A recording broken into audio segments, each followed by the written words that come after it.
working in it. Now, I will give you a complete demonstration of all these effective delivery systems and the hardware to ensure how a chapter or how a topic can be explained and how it will be done.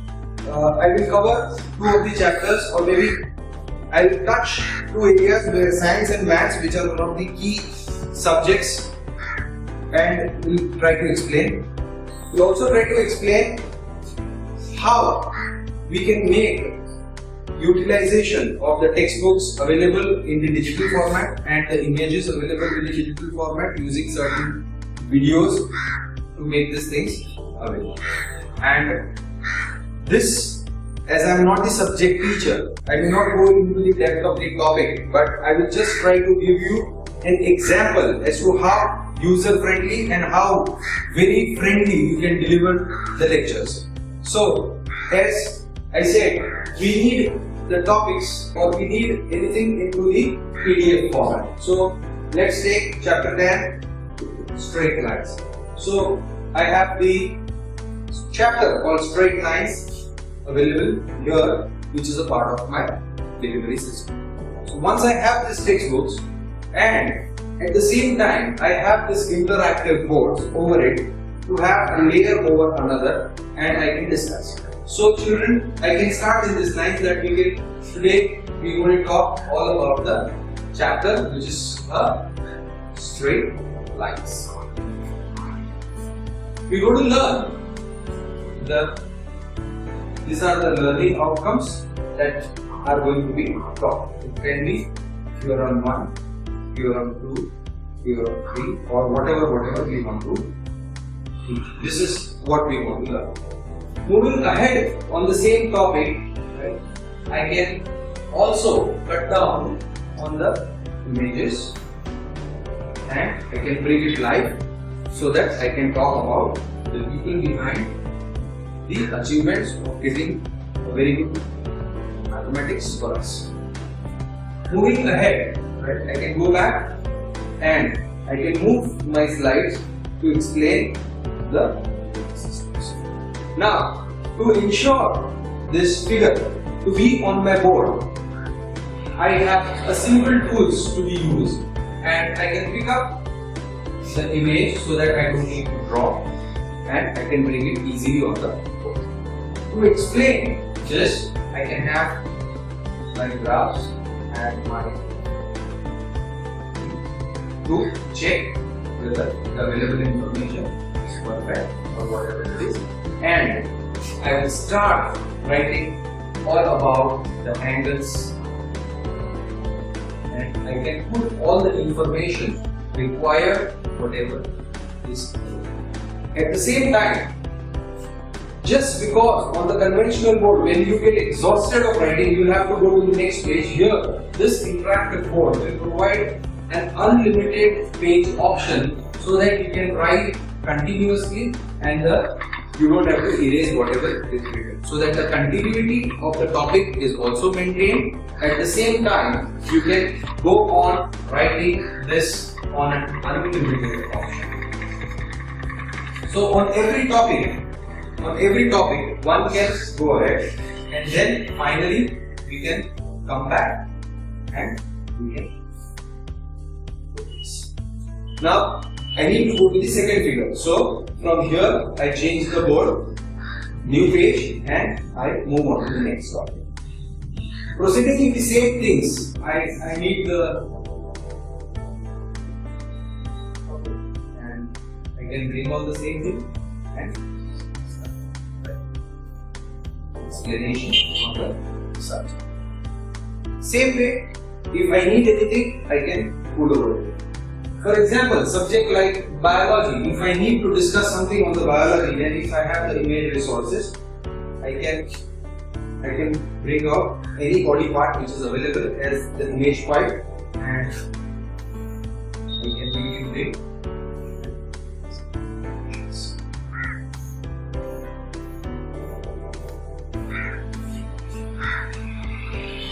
now this becomes easy for me to understand, for children to understand, and then you can have the separate and then you can discuss separately this.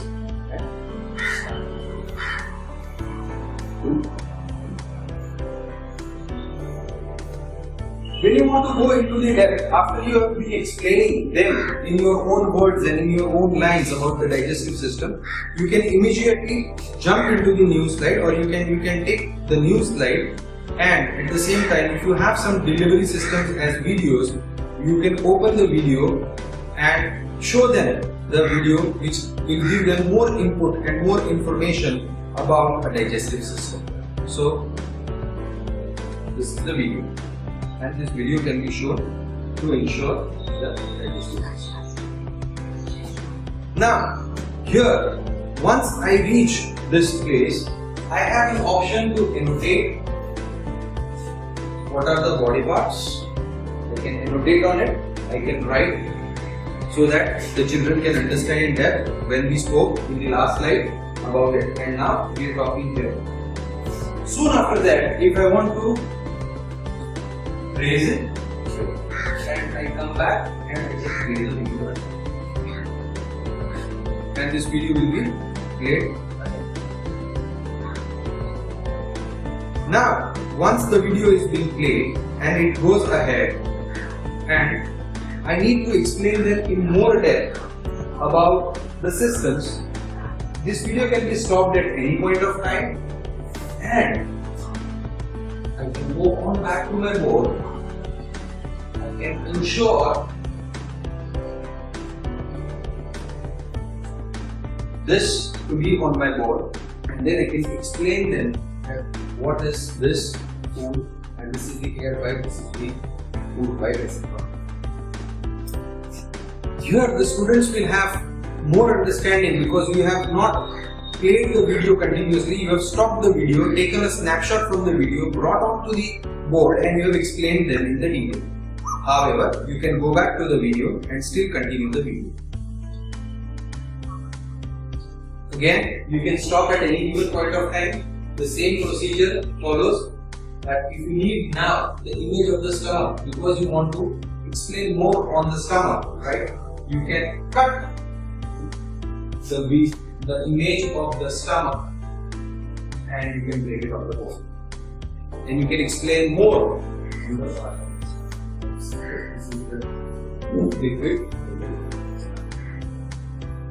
Once you have explained this, you can still go ahead and continue with the chapters.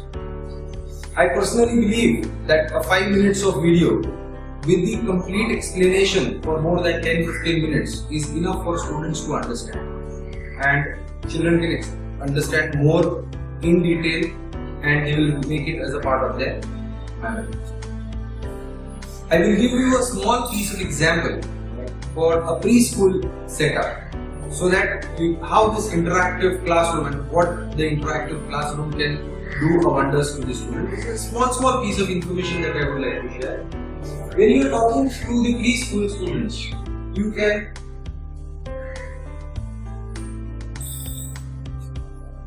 talk about animals. For example, I am talking about a cat. Normally, the posters and the charts that we have in the classroom, the proportion of the animal is perfectly fine, but they are in the equal size of block. Here, with the help of interactive board, the proportion or the size can be managed. So, trying to say, if I were to say a cat and a rat, and if I show them in this format, I am not only showing that the cat and a rat, but I am also explaining them about big and a small, fat and a thin, and the colors. Let's talk about the experiment which can be taught to make interesting for the children. So when I say, I can pull out any of the apparatus and I can put it over it. You take this, and then you have to say that you need to pour something into it, then the chemical will go inside, and then you want to say this is X chemical, this is Y chemical, and then after you heat it for a longer period of time, and then this volume will go high. The volume will go high, and then you do this, and you get the output is. Any experiment can be taken, and you can explain any experiment. This will allow the faculty to use the apparatus in their own way and allow them to have the delivery system in their own way to give a broader understanding to the students. This can be taken forward once you are user friendly with all such basic things. You can take forward to have external third party software to make it more interesting, where there is a live video which is happening. You can have a software which says you have a simulations of doing this and you can go ahead step by step. I will say it is like a first step, second step, third step, fourth step and fifth step. The softwares which are available and the simulations which are available in the market are great and wonderful. And we can use all those things. We can bring everything into the classroom provided we have the perfect delivery system, perfect training to use this thing, use the hardware and the software, and at the same time we have the perfect software to run our education system perfectly. Friends, it was a great opportunity to speak to you, and it has been always a pleasure to me to give more inputs about an interactive classroom and interactive learning sessions. In the limited time and in the limited resources, I was able to give you glimpses of what actually it needs to be and how it needs to be. We can always talk to you on length, on understanding about many things at the same time, and how we can make the delivery system as a perfect classroom or a perfect room for training. Beyond the education, the training is also equally important part which we need to understand and which we need to take into consideration. And finally, again, I conclude with the same line that the speed is not in the vehicle, it's all about the driver. The more passionate the driver is, the more speed it can drive.